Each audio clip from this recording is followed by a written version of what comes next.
여러분이 정말 귀하게 여기는 분을 또 다른 귀한 분에게 소개한다면 어떤 내용으로 소개할 것 같습니까? 우리가 만난 예수님을 사랑하는 다른 분에게 소개한다면 예수님의 어떤 부분을 소개하게 될까요? 지금 사도 베드로는 조국 땅을 떠나서 흩어진 나그네로, 지난주에 말씀드린 것처럼 아무 법적인 보호를 받지 못하는 유배자로 살아가고 있는, 그러나 하나님의 선택받은 귀한 성도인 믿음의 식구들에게 지금 예수님이 누군지를 소개하고 싶어서 소개하고 있습니다. 핍박받는 그리스도인, 고난 중에 있는 그리스도인들에게 그 예수님을 어떻게 소개하고 있습니까? 먼저는 지난주에 보신 것처럼 구약시대의 선지자들이 그리스도를 통해 구원받게 될 것, 그 은혜에 대하여 연구하고 부지런히 살펴서 성경을 통하여 예언했다고 했는데, 그들이 예언하기 위해 연구하고 부지런히 살폈던 그 내용이 그리스도에 관한 것이었습니다. 11절 말씀이죠. 자기 속에 계신 그리스도의 영이 그 받으실 고난과 후에 받으실 영광을 미리 정언하여 누구를 또는 어떤 때를 지시하는지 상고했다고 했습니다. 선지자들 속에 계셨던 그리스도의 영, 즉 성령이 미리 정언해 주셨는데, 그 핵심이 바로 그리스도의 고난과 받으실 영광이라고 했습니다. 이에 선지자들은 고난과 영광을 받으실 그리스도가 누구를 가리키는지, 누가 그리스도인지, 또 그 그리스도는 언제 오시는지, 이러한 일들에 대해서 상고했다고 했어요. 오늘 이 11절에 상고하니라 하는 이 헬라어 단어가 에라우나오라는 동사인데요, 이게 10절에서 부지런히 살펴서, 이 단어가 엑세라우나오, 비슷한 어근이죠. 같은 어근인데요, 알아보기 위해서 열심히 찾았다, 알아보려고 노력했다, 이런 뜻으로 쓰는 단어입니다.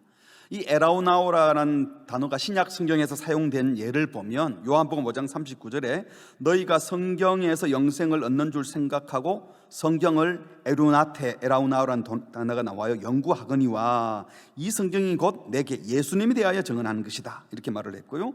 7장 52절에 그들이 대답하여 이르되 너도 갈릴리에서 왔느냐 찾아보라 할 때, 이 찾아보라가 에루네산 같은 단어입니다. 갈릴리에서는 선지자가 나지 못하느니라. 그러니까 모두 다 이 그리스도를 알고 찾기 위해서 성경을 찾아보고 성경을 통해서 알아볼 때 이 동사를 사용했던 것 같아요. 그러니까 선지자들은 그리스도의 영인 성령이 말씀해 주신 내용과 이전에 기록되었던 그 성경들을 연구하고 찾아서 누구를 찾는다고요? 그리스도에 대하여 상고하고 찾았다는 겁니다. 오늘 우리 11절 말씀을 통해서 선지자들은 어떻게 그리스도에 대해서 상고했는지, 또 그 상고한 내용의 핵심이 무엇인지, 그리고 이 그리스도에 대해서 소개하는 베드로는 당시 성도들에게 어떤 마음으로, 오늘 우리들에게 어떤 마음으로 예수님을 소개하고 있는지를 살펴보려고 합니다.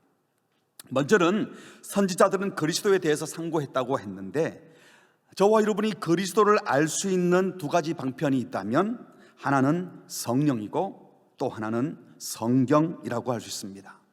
베드로 사도는 그리스도에 대하여 선지자들 마음속에 미리 정언해 주신 분을 하나님의 영, 주의 영이라고 말하지 않고 뭐라 그랬죠? 11절에 보니까 자기 속에 계신 그리스도의 영이 미리 정언했다라고 했어요. 그러니까 이것은 성령은 그리스도에 대해서 알려주는 영이기 때문에 그리스도의 영이라고 표현한 거예요. 또 이 말씀은 구약의 선지자들은 자기 마음대로 말하지 않고 그리스도의 영, 즉 성령의 감동을 받아서 성경을 기록했다는 뜻이기도 합니다. 다시 말해서 자기 생각이나 자기가 지어낸 말이 아니라 그들 속에 있는 그리스도의 영, 즉 성령이 알려주신 것을, 성령의 감동을 받아 성령이 알려주고 말하게 하신 것을 말했고 기록했다는 것이죠. 베드로후서 1장 22절에 보면 예언은 언제든지 사람의 뜻으로 낸 것이 아니요, 뭐라고 했죠? 오직 성령의 감동하심을 받은 사람들이 하나님께 받아 말했다고 했습니다. 그렇습니다. 성령의 주된 사역은 바로 그리스도, 오실 메시아를 증거하는 것이었습니다. 성부 하나님은 영원 전부터 그리스도의 탄생, 생애, 죽음, 부활, 성천, 재림 등 이 그리스도에게 일어날 일들을 다 하나님이 계획해 두셨다가 구약시대의 선지자들에게 그리스도의 영을 보내셔서 그 그리스도에 관한 것들을 알게 하시고 그 그리스도의 영인 성령이 선지자들로 하여금 그리스도에 관한 것을 미리 예언, 증언하게 하셨습니다. 이렇게 성령의 감동을 받은 선지자들의 예언대로 예수님이 오신 것입니다. 이 예수님이 오셔서 지상 사역을 마쳐가는 즈음에 이렇게 말씀했습니다. 내가 떠나가면 내가 아버지께 기도해서 나 말고 다른 보혜사, 성령을 가리키죠, 너에게 줘서 너희와 함께 있게 할 것이다. 그러면서 26절에 보혜사 곧 아버지께서 내 이름, 그러니까 예수의 이름으로 보내실 성령이 너희에게 모든 것을 가르친다. 뭘 가르쳐요? 내가 너희에게 말한 모든 것, 예수님이 하셨던 말씀들을 가르치고 생각나게 할 것이다. 또 15장에 가보면요, 내가 아버지께로부터 너희에게 보낼 보혜사 곧 아버지께로부터 나오시는 뭐라죠? 진리의 성령님이 뭘 증언합니까? 나를 증언할 것이다. 성령님은 예수님을 증언하고 예수님의 말씀을 생각나게 하시고 또 예수님의 영광을 선포할 거라고 말합니다. 16장 14절, 그가 성령님은 내 영광을 나타내리니. 그렇습니다. 성령님은 예수님의 영광을 나타내고 예수님을 증거하고 예수님이 하셨던 말씀이 기억나게 하는 분이라는 겁니다. 그러니까 이런 겁니다. 구약 선지자들 속에 계셨던 그 성령도 그리스도에 대해서 말씀하는 성령이었고, 예수님이 보내신 보혜사 성령도 예수님을 생각나게 하고 예수의 말씀을 생각나게 하는 성령님이었습니다. 예수님을 증거하게 하는 분이었습니다. 그러니까 정리한다면 구약의 선지자들은 성령의 감동으로 그리스도의 고난, 죽음, 부활을 예언하고 그것을 성경에 기록했고 성경을 연구해서 그리스도를 발견했습니다. 만나지는 못했고요. 신약의 사도들은 동일한 성령의 감동으로 십자가에 죽으시고 부활하고 승천하신 그 주님이 그리스도임을 알고 선포하고 또 다시 오실 재림하실 주님을 선포하고 그것을 성경에 기록했습니다. 그리고 오늘 저와 여러분은 동일한 성령께서 우리 모든 신자들 속에 내주하시면서 성경을 읽을 때 깨닫게 하시고 성경을 통하여 예수가 그리스도이심을 믿게 하시고 예수와 함께 죽고 살고 예수를 따르는 삶을 살 수 있도록 격려해 주시고 다시 오실 예수님을 소망하며 이 땅에서 그날을 바라보며 인내하고 살아갈 수 있도록 천국 백성으로 살도록 도와주시는 분이 바로 성령님인 줄 믿습니다. 그러므로 우리는 여러분 그리스도를 만나기 위하여 성경을 읽고 말씀을 들어야 합니다. 그런데 이 성경은 성령의 감동으로 기록된 것이기 때문에 읽는 자도 전하는 자도 성령과 상관없이 읽고 전하는 현장에서는 아무 일도 일어나지 않습니다. 말씀을 읽고 듣는 자도 마찬가지예요. 아무리 성경을 수백 번 수천 번 읽어도요, 성령이 감동하지 않으면 못 믿습니다. 우리 주변에도 교회를 오래 다니고 성경을 많이 읽고 머리로는 아는데 믿어지지 않는다는 분이 계시죠. 성령께서 때가 있어서 감동해 주실 때 예수님을 알고 만날 수 있습니다. 성령의 감동으로 기록된 성경의 말씀은 성령의 조명하심, 빛을 비추어 주실 때에만 그 말씀을 이해하고 깨달을 수 있다는 거예요. 성경과 성령, 우리는 그중 어느 하나도 가볍게 취급할 수 없습니다. 그런데 이 성경이 가리키는 핵심도 예수 그리스도이시고 성령님이 미리 말씀하시고 조명해 주시고 보여주시는 분도 누구시라고요? 예수 그리스도십니다. 사랑하는 성도 여러분, 성령의 감동을 받아 기록된 성경의 말씀을 성령의 조명을 받아 읽고 깨닫고 그래서 성경과 성령을 통하여 예수님을 만나는 은혜를 주시기를 바랍니다. 아무리 성경을 많이 읽어도 아무리 은사를 많이 받아도 예수 만나지 못한 성경 읽기, 예수님 없는 성령 감동 아무 의미가 없는 것입니다. 예수님을 깊이 만나는 은혜를 우리 모두에게 주시기를 주의 이름으로 축복합니다. 그런데 그리스도의 영인 성령이 선지자들 속에서 그리스도에 대하여 미리 증언하여, 여기 프로마르투르메논, 마르투레오가 증언하다인데 이게 프로라는 말을 붙여서 미리 증언했다 했어요. 그런데 미리 증언한 그 핵심의 내용이 무엇입니까? 구약의 선지자들은 그리스도의 영인 성령의 인도하심을 받아서 그리스도가 어디서 탄생하고 어떤 모습으로 오실 것인지, 예루살렘 입성할 때는 뭘 타고 갈 것인지, 어떻게 죽임당하고 어떻게 부활할 것인지 이 다양한 국민을 다 예언했는데요, 사도 베드로는 이 그리스도에 대한 이 모든 예언들을 두 가지로 딱 정리했습니다. 뭐라고요? 그 받으실 고난과 후에 받으실 영광. 원문 그대로 하면 그리스도의 고난과 그 후에 올 영광입니다. 우리 한글 성경에 그냥 그 받으실 고난이라고 했지만 원문에 보면 그리스도의 고난과 그리고 그 후에 올 이 영광들, 정확히 말하면 이 영광들이에요. 그리스도의 고난과 죽음 후에 오는 영광은 부활만이 아니라 성천하시고 하늘 보좌에서 우리를 바라보고 계시고 온 세상을 다스리시고 재림주로 심판주로 오시는 것을 포함한다는 겁니다. 다시 말해서 부활만 하신 것이 아니라 그리스도의 왕국 하나님 나라의 모든 영광을 가리켜서 이 영광들이라고 한 겁니다. 그리스도의 고난도 성경에 미리 예고된 고난이요, 의도된 고난이요, 그 후에 있게 될 이 모든 영광들도 하나님의 구원 계획과 섭리 속에 있는 확실한 것이라는 것입니다. 선지자들이 미리 정언하셨던 그리스도의 고난과 후에 올 영광들은요, 구약의 기자들, 신약의 기자들, 다시 말하면 성경 전체를 관통하는 중요한 주제로 다루어지고 있습니다. 특별히 베드로전서 전반에 걸쳐 있는 핵심 주제도 고난과 영광이라고 할 수 있는 거예요. 우리가 잘 아는 먼저 구약 성경 창세기 3장에서 지난주에 보셨죠. 아담이 금단의 열매를 따먹은 후에 하나님께서 뱀을 저주할 때 하셨던 말씀, 내가 하나님께서 너로 여자와 원수가 되게 하고 사탄과 하나님이 원수가 되는 것을 가르치는 겁니다. 네 후손도, 이 뱀의 후손 사탄이 여자의 후손인 그리스도와 원수가 되는데, 여자의 후손 메시아는 네 머리를 상하게 할 것이요 사탄에게 치명상을 주는 것, 영광을, 부활을 가리키는 것이죠. 사탄은 그의 발꿈치를 상하게 할 것이라 십자가에 예수를 못 박아 죽이는 이 고난, 경상을 가리키는 것입니다. 창세기에서 이미 그리스도의 고난과 영광을 미리 정언했다고 할 수 있는 거예요.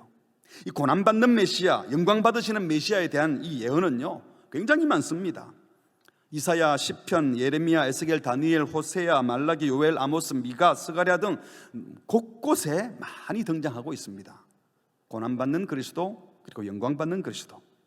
누가복음 24장에 보면요, 예수님께서 부활하신 이후에 사람들이 소문만 듣고 예수님이 정말 부활했을까 하고 믿지 못하는 제자들이 있었는데, 두 제자가 예수의 이 부활 소식은 들었지만 믿지는 못해서 슬픔에 빠져서 낙심하면서 엠마오로 걸어가고 있었습니다.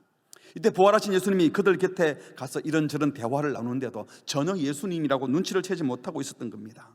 그래서 안타까이 여기면서 그들에게 말을 했습니다. 미련하고 선지자들이 말한 모든 것, 그러니까 성경이 미리 예고했던 것을 마음에 더디 믿는 자들이요, 알고 믿기는 믿는데 제대로 아직 더디 믿는 자들이요, 그리스도가 이런 고난을 받고 자기의 영광에 들어가야 할 것이 아니냐 하시고, 무슨 말이죠? 성경을 알면서도 제대로 믿지 못하는 제자들을 향하여 예수님이 말씀하는 겁니다. 그리스도가 고난받고 나서야 영광에 들어간다, 아니 고난받고 나서 반드시 영광에 들어가야 한다, 이건 구약 성경을 통해서 구약을 조금만 알면 다 아는 것들 아니냐, 너희들도 이미 다 보았던 말씀이 아니냐라는 취지로 말씀하신 거예요. 그리고는 실제로 20절에 보니까 이에 모세와 모든 선지자의 글로 시작하여, 모세는 율법서를 가리키고 선지자의 글은 선지서들을, 그러니까 구약 전체를 다 인용하시면서 모든 성경에 쓴 바 자기에 관한, 예수님 자기에 관한 것을 다 설명을 해주셨다고 했어요. 여러분, 제가 만약에 예수님으로 부활했는데 날 보고 부활한 나를 못 보고 있다면 저 같으면 그럴 것 같아요. 가슴을 보여주면서 이거 봐라, 창자국 보이냐? 이 손 봐, 못자국 보여? 자, 내 얼굴 봐. 그러면 제자서 예수님이시군요, 부활하셨군요, 이러면 끝이 날 것 같은데, 예수님은 그런 식으로 자신의 부활을 증명하지 않으시고, 선지자들이 모세가 그리스도가 고난받고 그리고 영광에 들어가야 한다고 말한 걸 모르느냐 하고 성경을 일일이 다 뒤져서 증명하여서 자세히 풀어서 그리스도가 성경대로 고난받고 성경대로 자기 영광에 들어가셨다고 증거하셨습니다. 구약 성경에서 말하는 예언의 핵심이 바로 그리스도의 고난과 영광임을 성경으로 다 증명해 주고 나서 그제서야 그러면 그리스도가 부활하셨단 말이야 하고 봤더니 안 계셨습니다. 나중에 성령께서 그들의 눈을 뜨게 하시고 가슴을 뜨겁게 하시면서 방금 만났던 사람이 예수님이라는 것을 나중에 알게 하셨습니다. 오늘 이 이야기는 그리스도를 알 수 있는 길은 그냥 보여주는 것이 아니라 성경과 성령님이심을 보여주는 대목인 동시에, 그리스도의 고난과 영광은 당시 성경을 보는 사람은 누구나 알고 있었던 내용이라는 것을 우리에게 증언해 주는 것입니다. 또 예수님께서 성천하신 후에 약속하신 성령을 기다리기 위해 120명의 자들이 모여있을 때 베드로가 다른 제자들에게 말을 했어요. 성령이 다윗의 입을 통하여 예수 잡는 자들의 길잡이가 된 유다, 예수님 팔아넘긴 유다를 가리켜서 미리 말씀하신 성경이 성취되었다, 이렇게 말을 합니다. 그러니까 예수님이 제자에게 배신당하여 팔려가게 된 그 고난, 그래서 그 직분을 타인이 취하게 되었다는 것, 이거 성경 예언의 성취라는 것이죠. 그리고 얼마 있지 않아서 오순절 성령 강림 후에 베드로가 행한 첫 설교에서도 예수의 고난과 죽음, 부활, 이 모든 것을 설명할 때, 하늘 보좌의 우편에 앉은 것을 설명할 때에 자기 말로 하지 않고 요엘서와 시편과 성경을 인용하여 그 예언이 성취되었다고 말씀한 것입니다. 그렇습니다. 그리스도 외의 고난과 그리고 고난 후에 받게 될 영광, 이것은 성경을 통하여 누구든지 알아야 되고 알고 있는 것이고, 그리고 성경 전체에 흐르고 있는 매우 중요한 핵심 주제라는 것입니다. 여기서 간혹 오해를 하는 경우가 있습니다. 예수님이 이렇게 우리 대신 고난을 다 받으셨다면 그러면 우리는 고난이 없어야 하지 않나요?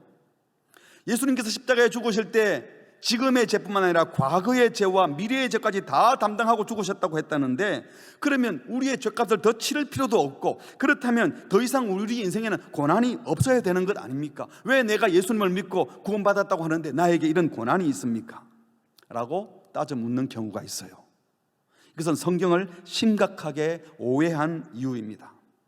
사랑하는 성도 여러분, 여기서 우리가 잊지 말아야 될 것은요, 선지자들이 그토록 상고한 그리스도의 고난과 후에 받으실 영광은요, 그리스도에 대한 핵심 내용일 뿐만 아니라 그리스도를 따르는 성도들의 삶의 핵심도 고난과 영광이라는 겁니다. 베드로 전서를 잘 살펴보시면 베드로 사도가 유독 고난과 영광이라는 주제에 대하여 많이 언급하는데, 선지자들이 상고한 고난과 영광의 길이 그리스도만 가셔야 했던 길이 아니라 그리스도를 믿고 따르는 성도들, 그러니까 오늘 우리 교회가 따라야 할 길이 바로 이 고난과 영광이라고 말씀하고 있다는 것입니다. 다시 말해서 고난과 영광은 그리스도의 길만이 아니라 성도가 가야 할 길이라는 거예요. 구약시대에 하나님이 택하여 사용하였던 믿음의 조상들도 그 선지자들이 예언했던 그리스도가 고난과 영광의 길을 갔던 것처럼 믿음의 조상들도 한결같이 이 패턴을 따랐습니다. 생각해 보세요. 아브라함, 요셉, 모세, 다윗, 욥, 예레미야, 다니엘, 에스더, 모든 믿음의 용사들, 그들은 다 고난을 통과한 후에 영광을 얻었습니다. 개인뿐만 아니라 이스라엘 민족 전체가 그랬습니다. 하나님의 택함 받은 그들이 고난의 길을 계속 걸어오다가 하나님의 영광을 사모하며 왔습니다. 근데 이 패턴을 따라서 그들이 고난을 받고 있는 중에 영광을 주시기 위하여 참 이스라엘이요 참 하나님의 아들이신 예수님은 출생 때부터 고난의 길을 걸으셨고 피난을 가셔야 됐고, 이 땅에 사는 공생의 기간 동안도 고통의 길을 걸으시다가 마지막 십자가를 지고 죽기까지 하셨습니다. 그리고 결국에 영광을 받으셨습니다. 그래서 그 예수님께서 자신을 따르는 제자들에게 말하기를 내가 이런 고난의 길을 갈 테이니 너희들은 영광의 길만 있을 것이라고 말씀하지 않고 뭐라고 했다고요? 또 무리에게 이르시되 아무든지 나를 따라오려거든 같이 할까요? 자기를 부인하고 날마다 제 십자가를 지고 나를 따를 것이니라고 하셨습니다. 주님을 따르는 길은 십자가 지는 길이지만 십자가를 통과하고 나서야 영광을 얻게 될 것이라고. 그런데 지금은 나를 따라 십자가를 지라고 말씀하셨습니다. 오늘 본문 10절에서도요, 선지자들이 연구한 선지자들 속에 있던 그리스도의 영이 미리 정언한 그 받으실 고난과 후에 받으실 영광이 누구를 또 언제를 가리킬지 상고하면서 분명히 그들은 이 그리스도가 누구시고 언제 어떤 모습으로 오실지 많이 상고했을 겁니다. 그런데 이 원문을 잘 보시면요, 그 받으실 고난과 후에 받으실 영광, 이게 고난과 영광이 그리스도 자신만의 고난과 영광을 가리키는 것이 아닐 수 있다는 거예요. 직역하면 이런 겁니다. 이 문장 앞에 에이스라는 전치사가, 향하여라는 전치사가 있어요. 향하여 무엇을? 그리스도의 고난과 그 후에 올 영광을 향하여. 그러니까 이 고난과 영광은 그리스도가 받을 고난과 영광을 그들이 자세히 연구하고 살핀 것도 맞지만 그리스도가 받을 고난과 영광을 향하여 있는 우리 그리스도인들과 후에 올 교회를 가르친다고 볼 수도 있다는 겁니다. 다시 말해서 고난과 영광은 그리스도의 길이라고 소개하는 동시에 베드로 사도의 마음속에는 이 편지를 받고 있는 그리스도인들도 동시에 그 길을 가야 한다고 말한다는 거죠. 이건 매우 중요한 것입니다. 그리스도께서 고난 받으셨으니까 교회는 영광만 받을 것이다 하거나, 그리스도가 우리 대신 고난을 다 받으셨으니까 그리스도에게는, 교회에는 더 이상 고난이 없고 영광만 있을 것이다. 여러분, 잘못된 것입니다.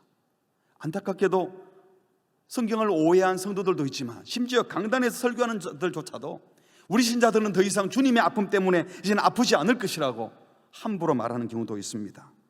베드로전서 전체 문맥에서도요, 고난과 영광이라는 주제로 여러 번 말씀하시는데, 그 내용들을 보면 그 어느 한 곳에서도 주님이 고난받았으니까 우리는 고난 없다고 말씀하지 않고, 오히려 주님이 고난받고 영광에 들어가셨기 때문에 그를 따르는 우리도 바로 그 고난과 영광을 똑같이 따라야 되고, 그래서 고난에 동참할 뿐만 아니라 그 고난을 복으로, 기쁨으로 이기라고까지 말씀한다는 겁니다. 우리가 이후에 베드로 전서를 살피면서 더 자세히 살피게 되겠지만, 오늘 이후에 나오는 본문들에 보면요, 자주 고난을 언급합니다. 문제는 고난으로 부름받았으니 그리스도가 가신 고난의 길을 걸어가라고 노골적으로 얘기합니다. 19절에 보면, 2장 19절입니다. 부당하게 고난을 받아도 하나님을 생각함으로 슬픔 참으면 이는 아름답다. 죄가 있어 매를 맞고 참는 게 무슨 칭찬이 되겠느냐. 그러나 그리스도인이라면 어떻게 해요? 선을 행함으로 고난을 받고 참으면 이는 하나님 앞에 아름답다. 그러면서 이제 예수님이 얘기를 합니다. 이를 위하여 너희가 부르심을 받았다. 이게 뭐예요? 선을 행함으로 고난받도록 우리가 부름받았다. 그러면서 그리스도도 너희를 위하여 고난받으사 너희에게 본을 끼쳐, 무슨 본? 고난받는 본을 끼쳐서 그 자취, 고난의 자취를 따라오게 하셨다는 거예요. 그러면서 이사야 말씀을 인용합니다. 그는 죄를 범하지 아니하고 그 입에 거짓도 없으시며 욕을 당하시되 맞대어 욕하지 아니하시고 고난을 당하시되 위협하지 아니하시고 오직 공의로 심판하시는 이에게 부탁하시며 친히 나무에 달려 그 몸으로 우리 죄를 담당하셨으니 이는 우리로 죄에 대하여 죽고 의에 대하여 살게 하려 하심이라. 그리고는 그가 채찍에 맞음으로 너희는 나음을 얻었나니 라고 하면서 이사야 53장을 인용했는데, 마지막에 너희는 나음을 얻었나니 이 부분이 나온 부분을 살펴보시면요, 이사야 53장입니다 5절. 그가 찔림은 우리 허물 때문이고 그가 상한 것은 우리 죄악 때문이다. 그가 징계받았기 때문에 우리는 평화 누리고 그가 채찍에 맞음으로 우리는 나음을 받았도다. 우리는 양 같아서 그릇 행하여 각기 제 길로 갔지만 여호와께서 우리 모두의 죄악을 그에게 담당시키셨도다. 정리하면 이런 거죠.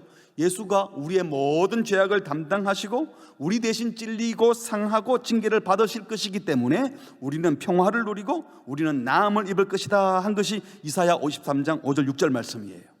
근데 사도 베드로는 베드로전서 2장 25절에서 이 말씀을 그대로 인용하면서 이 말씀을 어디로 인용하십니까?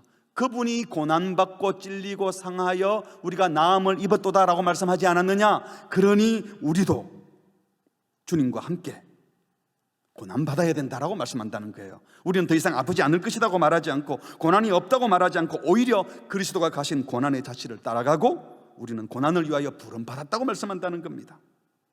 또 생명을 사랑하고 좋은 날 보기를 바란다면 거짓을 버리고 선을 행하고 고난을 받으라. 의를 위해 고난받는 것이 복된 일이다 라고 말씀하십니다. 3장입니다 9절. 악을 악으로 욕을 욕으로 갚지 말고. 여러분, 이것 자체가 고난 아니겠어요? 누가 악을 행하고 욕을 하는데도 그대로 갚지 말고 도리어 복을 빌어라. 이것을 위해서 우리가 부르심을 받았다.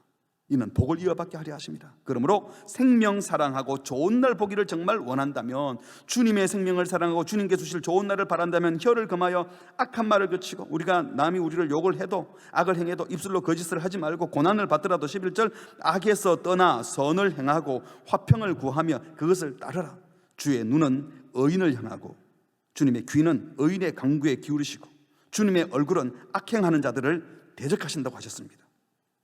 그러면서 13절에 또 너희가 열심으로 선을 행하면 누가 너희를 해하리요. 14절 같이 읽을까요? 그러나 의를 위하여 고난을 받으면 복 있는 자니 그들이 두려워하는 것을 두려워하지 말고 근심하지 말고. 고난 두려워하지 말고 의를 위해서 고난을 받으라고 말씀하십니다. 그것이 복이라고 말씀해요. 그리고 또 베드로전서 4장에서는요, 그리스도의 이름으로 욕먹는 것, 이게 복이라고 말씀합니다. 14절입니다 4장 14절. 너희가 그리스도의 이름으로 치욕을 당하면, 창피를 당하면 그게 복이 있는 것이다. 하나님의 영광의 영이 너희 위에 있을 것이다. 19절에서 하나님의 뜻대로 고난을 받는 자들은 선을 행하는 가운데 그 영혼을 믿으실 만한 신실한 창조주 하나님께 의탁해라.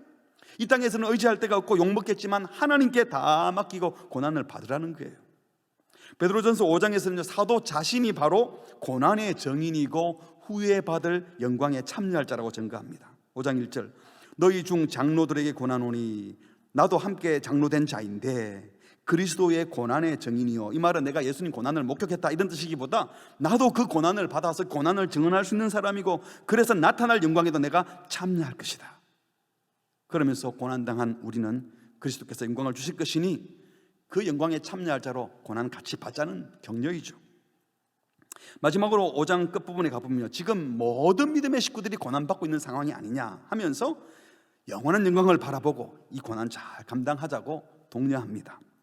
5장 9절입니다. 너희는 믿음을 굳건하게 하여 그를, 여기는 그는 마귀를 대적하라.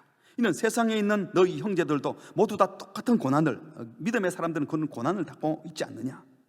모든 은혜의 하나님 곧 그리스도 안에서 너희를 부르사 자기의 영원한 영광에 들어가게 하시니가 잠깐 고난을 당한 너희를 나중에 받을 영광이 영원한 영광이기 때문에 지금 아무리 고난스러워도 그것은 잠깐의 고난이기 때문에 하나님께서 여러분을 굳건하게 하시고 강하게 하실 것을 원합니다 하고 독려하고 있습니다.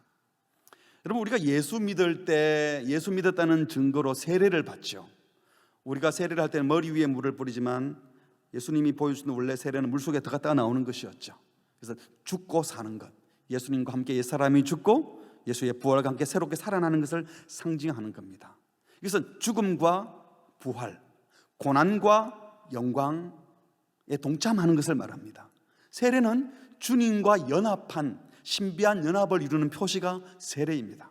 세례받은 성도들이 같이 성찬식을 하면서 예수님과 연합함을 또 표현하고 모든 성도들이 서로 신비한 연합을 이루는 것이죠. 예수님과 연합한 자라면 예수님이 가셨던 고난과 영광에도 함께 동참해야 된다는 것입니다. 그리스도께서 고난을 통하여 영광에 이르셨고 죽음을 통하여 부활에 이르셨던 것처럼 우리가 영원한 천국, 영원한 구원에 이르는 유일한 길은 그리스도께서 가셨던 그 고난과 영광의 길을 우리도 함께 걸어가는 것입니다. 다시 말씀드립니다. 고난과 영광의 길은 그리스도께서만 가셨던 길이 아니라 그리스도와 연합한 모든 성도, 교회가 같이 걸어야 할 길이고 천국에 이르는 유일한 길이 바로 고난과 영광의 길이라는 사실을 기억하고 함께 그 길을 걸어가시기를 주의 이름으로 축복합니다. 영광만 있습니다라고 하면 아멘이 클 수 있지만 고난과 영광을 가져가니까 자신이 없어서 혹시 아멘 못한 분이 계시지 않습니까? 여기서 우리가 놓치지 말아야 될 중요한 사실이 있어요. 고난 없는 영광이 없는 것도 분명하지만요, 동시에 성도의 고난 뒤에는 반드시 영광이 있다는 사실을 놓치지 말아야 합니다. 성도에게는 고난 없는 영광도 없지만 영광 없는 고난, 다시 말하면 아무 의미 없는 고난, 소위 헛고생하는 일은 절대로 없다는 것입니다. 무지막지하게 고난만 받는 쓸데없는 고생이 아니라 영광이 반드시 기다리는 고난이요, 거저 주어지는 영광이 아니라 고난을 통과하고 난 후에 얻는 영광, 이것이 바로 그리스도께서 가신 길이요 그리스도인들이 교회가 걸어야 할 길이라는 것입니다. 다시 말해서 모든 고난은 우리를 빚으시는 주님의 손길이고 우리를 복되게 하는, 그래서 그 영광에 이르게 하는 그 출발점이, 또 그 구원에 가는 이 통로가 바로 고난이라는 사실을 잊지 마시기 바랍니다. 사도 바울은 우리가 예수님 안에서 하나님의 아들, 딸이 되었다, 그래서 하나님의 자녀는 상속자가 되는 것인데, 하나님의 아들인 예수님이 하나님의 상속자인 것처럼 우리도 예수 안에서 상속자가 되면 예수님이 고난과 영광을 같이 받았으니까 우리도 고난과 영광을 함께 상속받아야 된다고 말씀을 하는 겁니다. 로마서 8장 16절이 그 말씀이죠. 성령이 친히 우리의 영과 더불어 우리가 하나님의 자녀인 것을 증언하시는데, 자녀라면 바로 상속자가 아니냐, 하나님의 상속자다. 그런데 그리스도, 하나님의 아들이었던 그리스도와 연합한 함께한 상속자이기 때문에 우리가 예수님과 함께 영광을 받기 위한다면 예수님과 함께 고난도 받아야 된다. 그런데 현재 우리가 받는 이 고난은 장차 우리에게 나타날 그 영원한 영광과 비교할 때는 아무것도 아니기 때문에 그 영광을 바라보고 고난을 받아야 된다는 겁니다. 우리가 부모에게 유산을 받을 때 재산만 상속받는 것이 아니라 빚도 함께 감당해야 되는데, 그 유산에 비해서 빚은 얼마 아니라면 영광스러운 영광, 영원한 영광 때문에 그 작은 고난은 우리는 얼마든지 감당해야 된다는 것입니다. 무조건 고난을 받으라는 것이 아니라는 거예요. 영광을 상속받기 위하여, 현재의 고통과는 결코 비교될 수 없는 그 큰 영광을 위하여 현실의 작은 고난을 감당하라고 저와 여러분을 영광으로 초대하는 것이 고난이라는 거예요. 우리를 고난으로 억지로 밀어붙여서 고생시키는 것이 아니라 저 큰 영광, 그 소망으로 가는 길이 고난이기 때문에 영광으로 초대하시고 그 고난을 감당하라고 격려해 주시는 것입니다. 사랑하는 성도 여러분, 영광이 확실히 보장된 고난, 끝이 분명히 영광스럽다는 것을 아는 고난은 감당할 수 있는 줄 믿습니다. 이게 바로 믿음인 것입니다. 그러므로 고난이 닥쳐올 때 분명 힘들죠. 안 힘들면 고난이 아니죠. 짜증이 나고 눈물이 나고 원망하기도 하고 잠도 설치게 되고, 그게 분명 고난이에요. 하지만 성도는 고난의 길을 들었을 때에 너무 비장하게 고난에 임하지 마시고요, 고난을 대하면서도 고난은 출발일 뿐이고 나머지는 영광이라고, 영원한 영광을 바라보는 영안을 여서서 그 영광을 보는 눈 때문에 이 고난을 감당할 수 있는 은혜를 주시기를 바랍니다.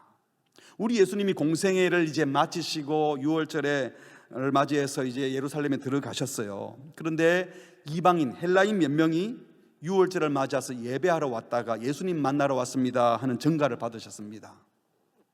이 전가를 받으신 예수님이 인자가 영광을 얻을 때가 왔도다 이렇게 말을 했어요. 예수님 만나러 왔는데요 라고 했으면 어서 돌아와 보라 이래야 될 텐데, 인자가 영광을 얻을 때가 왔도다, 무슨 뜻입니까? 예수님은 이제 곧 십자가의 대속제물로 죽으시고 부활하실 것인데, 그 일로 인하여 이제는 유대인뿐만 아니라 많은 열방들이 구원을 받게 될 것을 꿈꾸고 계시고 그 열매를 꿈꾸고 계셨어요.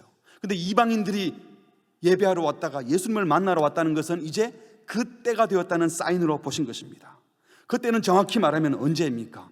바로 십자가 죽으실 때를 가리키는 거예요. 이어지는 24절에 보면 내가 진실로 진실로 너희에게 이르노니 한 알의 밀이 땅에 떨어져 죽지 아니하면 한 알 그대로 있겠지만 죽어야 많은 열매를 맺는다. 예수님 당신의 십자가 죽음을 예측하시고 예상하시고 예수님의 죽음 때문에 수많은 열매를 꿈꾸시면서 죽음의 고난에 대하여 힘들어만 하신 것이 아니라 그것을 영광이라고 표현하신 것입니다. 자신의 죽음을, 그래서 인자가 영광을 얻을 때가 왔다. 여러분, 십자가와 죽음은 영광이 아니에요. 그건 고난이에요. 그러나 고난 이후에 부활 성천 하늘 보좌에 앉으심 재림하는 것이 영광인데, 이 고난, 죽음을 통과하고 나서 영광을 얻을 것이기 때문에, 아니, 고난과 죽음이 영광에 이르는 출발점이기 때문에 고난을 영광의 시작으로 보셨던 것입니다. 만일 부활이 없다면 십자가의 죽음은 그야말로 억울한 헛죽음입니다. 하지만 부활이 너무 분명하기 때문에 고난 후의 영광이 너무나 분명하기에 고난도 죽음도 우리 주님은 영광이라고 말씀하신 것입니다. 그래서 저와 여러분은 주님 가신 고난의 길, 십자가의 길, 인내의 길, 모욕도 참고 손해도 보고 인내하며 그 길을 가는 거예요. 왜? 부활이 있기 때문에.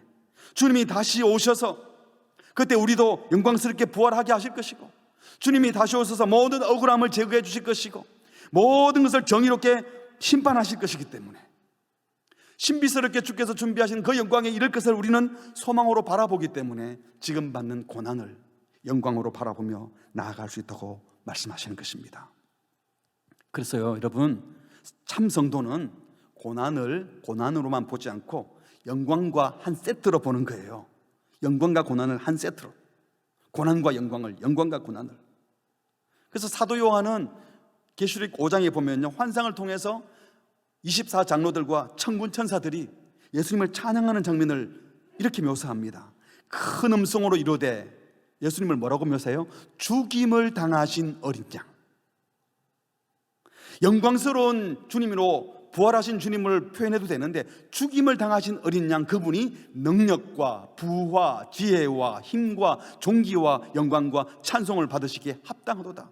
분명히 부활하신 살아계신 주님인데 그분을 죽임당한 어린 양으로 표현하고 있다는 것은 무엇을 의미합니까? 고난과 영광을 함께 보고 계시는 겁니다. 사랑하는 성도 여러분, 고난과 영광을 따로 보지 마시고 후에 받을 그 큰 영광 때문에 이 고난을 기꺼이 감당하시고 주님이 가셨던 고난과 영광의 길을 함께 걸어가는 우리 모두가 될 수 있기를 바랍니다. 말씀을 맺겠습니다. 당시 로마 황제들은 자기 선친을 신이라 그러고 자기를 신의 아들이라 그래요. 그래서 동전에다가 신의 아들 게사르 이렇게 적어놨습니다. 황제를 신격화한 거죠.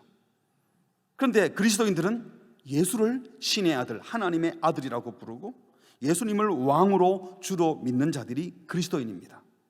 그러니까 로마 황제를 신으로 신격화하는 시대에 예수님을 믿고 그리스도인으로 존재하는 것 자체가 대역죄가 될 수 있고요, 그리스도인이 되는 것 자체가 고난을 선택하는 길이었습니다. 오늘 저와 여러분도 신자로 하나님만을 아버지로 참된 신으로 섬기고 그분을 믿고 따르는 것은 어쩌면 고난일 수 있습니다. 이런 성도들에게 사도 베드로가 주시는 두 가지 권면이 무엇이었습니까? 첫 번째로 성경과 성령을 통하여 그리스도를 더 밝히 알고 따라가자고 말씀합니다. 구약의 선지자들은 그 예언한 자가 누구이고 예언은 때가 언제인지 부지런히 찾고 살폈지만 저와 여러분은 그가 예수님인 것을 알고 있습니다. 그때가 바로 예수의 생애와 이어지는 교회 시대라는 답을 알고 있습니다.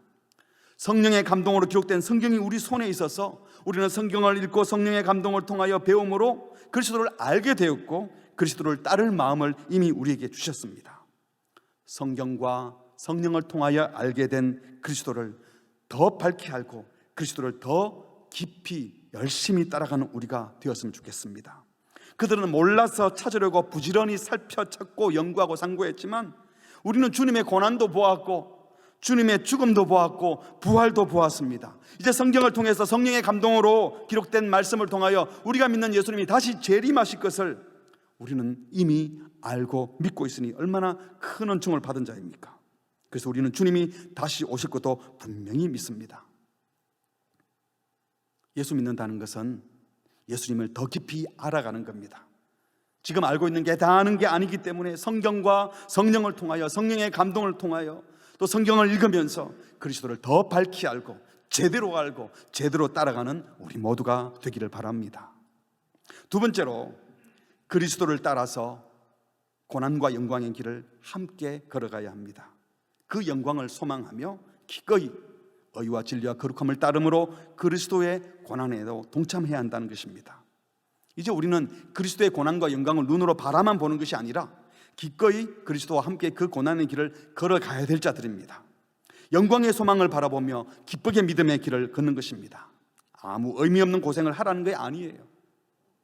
지혜롭지 못해서 분별력이 없어서 안 해도 될 고생을 하는 것이 고생이 아니라 성경이 말하는 것은 그리스도 안에서 그리스도를 따르다가 그리스도의 말씀에 순종하다가 의와 진리와 거룩함을 추구하다 보면 그렇지 못한 세상에서 고난당하게 될 터인데, 고난을 억지로 찾아라는 것이 아니라 선을 행하고 주님을 따르다 보면 고난을 받을 것인데 기꺼이 그때는 편리함을 쫓지 말고 고난을 선택하라는 것입니다. 이것이 그리스도께서 가셨던 길이고 이것이 바로 교회가 가야 될 길이기 때문인 것입니다. 사랑하는 성도 여러분, 교회는 편리함, 넉넉함, 풍요로움, 세상의 칭찬과 명예와 영광을 구하는 것이 아닙니다. 마지막에 주님께서 우리를 어떻게 인정하시고 어떻게 격려하시고 우리를 칭찬하실 것인지 그 영광을 바라보며 지금 고난을 받아내야 될 자들이 교회이고 성도인 줄 믿습니다. 사서 고생하라는 말이 아니에요. 선을 행하라는 겁니다. 진리를 따르면 거짓이 우리를 공격할 겁니다. 의를 추구하면 불의가 우리를 공격할 겁니다. 아무도 차별하지 않고 사랑하면 세상은 누군가를 차별하면서 우리를 욕할 수 있습니다. 고아와 과부와 나그네를 환대하다 보면 우리의 에너지가 고갈되기 때문에 힘이 들은 고난을 당할 수 있습니다. 이런 고난을 자초하라는 것입니다. 모든 우상을 버리고 하나님만 섬기려고 하다 보면, 세속 질서를 거부하고 창조 질서를 지켜내려고 하다 보면, 부정함을 버리고 거룩함을 쫓다 보면, 거짓을 버리고 진리를 따르다 보면, 주의 말씀을 따라 이웃을 원수를 사랑하는 데까지 나아가다 보면 손해보고 욕먹고 고통당하고 아플 수 있다는 것입니다. 그러나 우리는 고난이 무서워서가 아니라 그 영광을 바라보고 주님이 가셨던 고난의 길을 출발하고 통과하여, 그래서 하늘에 이르셨던, 영광에 이르셨던 주님을 생각하면서 우리도 이를 위하여 부름받은 줄 알고 끝까지 고난과 영광의 길을 함께 걸어가는 우리 모두가 되시기를 주의 이름으로 축복합니다. 아멘. 우리 함께 찬양하겠습니다. 우리는 주님 다시 오실 재림의 날을 소망하고 있는 자입니다. 부활하지 않으셨다면, 다시 재림하지 않는다면 우리가 십자가의 길을 걷고 고난의 길을 걸어가면서까지 의롭게 살고 진리를 추구하고 거짓을 멀리하는 것은 참으로 쓸데없는 일이 될 것입니다. 그러나 우리는 다시 오실 주님을 믿기 때문에 좁은 길을, 또 주님 다시 오실 그날을 믿기 때문에 진리의 길을 걸을 수 있는 것입니다. 다 함께 주님 다시 오실 때까지 믿음으로 고백하겠습니다. 주님 다시 오실 때까지 나는 이 길을 가리라. 좁은 길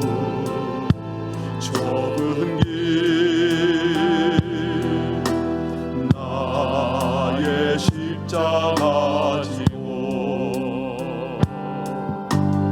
나의 가는 이 끝에서 나는 주님을 보리라. 영광에 내 주님 나를 맞아주시니. 주님 다시 오실 때까지, 주님 다시 오실 때까지 나는 일어나 달려가리라. 주의 영광 온 땅 덮을 때 나는 일어나 노래하리. 내 사랑하는 주님 온 세상 구주시라. 내 사랑하는 주님 영광의 왕이시라. 주님 다시 오실 때까지, 주님 다시 오실 때까지 나는 일어나 달려가리라. 주의 영광 온 땅 덮을 때 나는 일어나 노래하리. 내 사랑하는 주님 온 세상 구주시라. 내 사랑하는 주님 영광의 왕이시라. 우리 다 함께 기도하겠습니다. 사랑하는 성도 여러분, 복음을 왜곡하는 많은 자들이 그리스도의 고난과 영광을 함께 따라가자고 말하지 않고, 그리스도께서 고난 다 받으셨으니 이제 우리는 번영만 남아있고 축복만 남아있다고 잘못 외치는 자들이 있습니다. 성경은 그렇게 말씀하지 않습니다. 그리스도의 고난과 영광은 그분이 가셨던 길인 동시에 우리 모두가 따라야 될 길입니다. 우리는 성경과 성령을 통하여 이 예수님을 더 깊이 제대로 알아야 됩니다. 예수를 잘 믿는다는 것은 주님을 더 잘 아는 것인데, 예전에 조금 알았던 지식만 가지고 아는 것이 아니라 성령께서 감동하셔서 매 순간순간 주님을 알아가게 하시고 주님을 더 밝게 알아야 되는데, 주님을 더 잘 알게 해주십시오. 주님을 보게 해달라고 기도합시다. 두 번째로, 고난 없는 영광은 없습니다. 영광이 이루기 위해서는 반드시 고난을 통과해야 됩니다. 그러나 동시에 영광 없는 고난도 없어요. 우리는 그냥 고생하는 것이 아니라 의를 줬다가 불의 때문에 고난을 받을 수 있고, 진리를 말하다가 거짓 때문에 고생할 수 있고요, 선을 행하다가 고아와 가부와 나그네를 접대하다가 우리의 힘이 소진되는 고난을 당할 수 있습니다. 지금 우리 가운데 육체적인 질병으로 여러 가지 고통 중에 있는 분이 있습니다. 이런 고난들도 여러분, 주님 밖에서 고난 받으면 그건 다 헛고생이 되지만 그 아픔과 고통과 어려움이 있어도 내가 끝까지 복음을 증거하리라, 끝까지 주님을 사랑하고 이웃을 사랑하리라, 끝까지 거짓을 말하지 않고 진리를 말하며 주님 품 안에 있겠다고 말한다면 그 고난은 복된 고난이 될 수 있는 겁니다. 이 시간 기도할 때 주님을 더 알게 하시고 제대로 알게 해주십시오. 그리스도의 고난과 영광을 함께 좇게 하시고, 영광 없는 고난이 없고 고난이 없는 영광이 없다고 하셨는데, 하나님 고난받을 때 영광을 볼 수 있는 영안을 열어주셔서 우리 주변의 이웃들 가운데 고난 중에 있는 자들이 이 영광을 바라보며 잘 견뎌낼 수 있게 해달라고, 우리의 자녀들도 어릴 때부터 그냥 잘 되는 것만 꿈꾸는 것이 아니라 고난과 영광을 함께 받아낼 수 있는 강건한 자녀들로 자라게 해달라고, 우리 교회 모든 청년들도, 우리 교회 모든 성도들이 이 길을 걸어갈 수 있게 해달라고, 우리 교회도 그 길을 걷는 교회가 되게 해달라고 다 함께 합심으로 기도하시겠습니다. 주님 고맙습니다. 오늘도 말씀해 주셔서 감사합니다. 이미 알고 있는 것이 전부 다 이것처럼 말하는 주님을 제대로 알지 못하며 사는 것처럼 말하지 말아주시옵소서. 주님을 더 깊이 알아가고 배워가고 고난당하신 주님, 영광 받으신 주님, 성령의 감동으로 성령의 말씀을 받아 성령을 읽으며 성령의 감동을 받아 하나님을 알아가게 하시고 예수님을 알아가게 하시고 주님을 알아가는 기도가 되어주시고 은혜를 베풀어 주시옵소서. 우리 중에 고난 중에 있는 자들이 있고 고난 중에 있는 자들이 있습니다. 하나님 세상의 권능을 보다가 하나님 정신을 바짝 차리고 다시 꿈을 꾸게 하여 주시고 하늘의 영광에 이르기 위하여 주님 주시는 말씀을 지키기 위하여 진리를 듣기 위하여 선을 행하다가 진리를 지켜가라는 영광이 우리 님의 고난받는 자가 되게 하여 주시옵소서.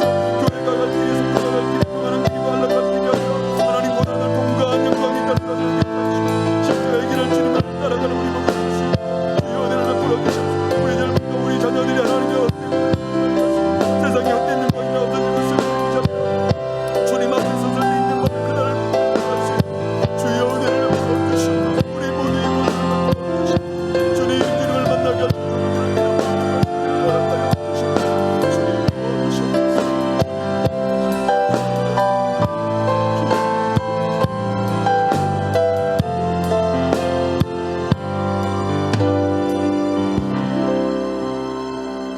하나님 아버지, 오늘도 우리에게 말씀하여 주셔서 감사합니다. 주님을 더 알고 싶습니다. 더 깊이 제대로 알고 싶습니다. 성경을 통하여 성령의 감동을 통하여 주님을 더 깊이 알아감으로 주님과 연합하여 주님과 교제하고 주님과 동행하는 삶을 살게 하여 주시옵소서. 그리스도의 고난과 영광의 길은 주님께서만 가신 길이 아니라 예수님을 따르는 우리 모두가 가야 될 길인 줄 알고, 하나님 영광만 쫓는 자가 아니라 고난을 통하여 영광에 이르고 주님처럼 자기 십자가를 지고 주님을 따르는 자들이 되게 하여 주시옵소서. 우리의 고난은 영광 없는 고난이 아니라 진리를 쫓다가 의를 행하다가 선을 행하다가 고아와 과부와 나그네를 접대하다가 고통에 처하고 어려움에 처하더라도 영광에 이르는 길인 줄 알고 기꺼이 그 고난을 감당하는 우리 모든 성도님들 되게 하여 주시옵소서. 지금도 육체의 질병으로, 경제적인 문제로, 인간관계로, 가족 간의 어려움으로, 다양한 문제로 고통 중에 있는 자들이 많이 있습니다. 주님, 그 고생이 헛고생이 되지 않기를 원합니다. 아프고 힘들 때, 마음이 상하고 쓰릴 때에, 캄캄하고 두렵고 힘이 들 때에 그럴수록 의를 좇게 하시고, 그럴수록 거짓을 말하지 않게 하시고, 진리 편에 서게 하시고, 부활하신 주님, 다시 재림하실 주님을 바라보며 영광을 소망하며 그 고난을 잘 감당할 수 있도록 주여 은혜를 더하여 주시옵소서. 하나님, 이 고난과 영광의 길을 아는 성도들이 서로가 서로에게 격려가 되게 하시고 힘이 되게 하시고 손잡아주는 자가 되게 하여 주셔서 힘들다고 해서 옆길로 가지 않도록 같이 독려하고 함께 끝까지 영광에 이르기 위한 고난의 길을 잘 걸어가는 우리 모두 되게 하여 주시옵소서. 이 모든 말씀 예수 그리스도의 이름으로 기도합니다. 아멘.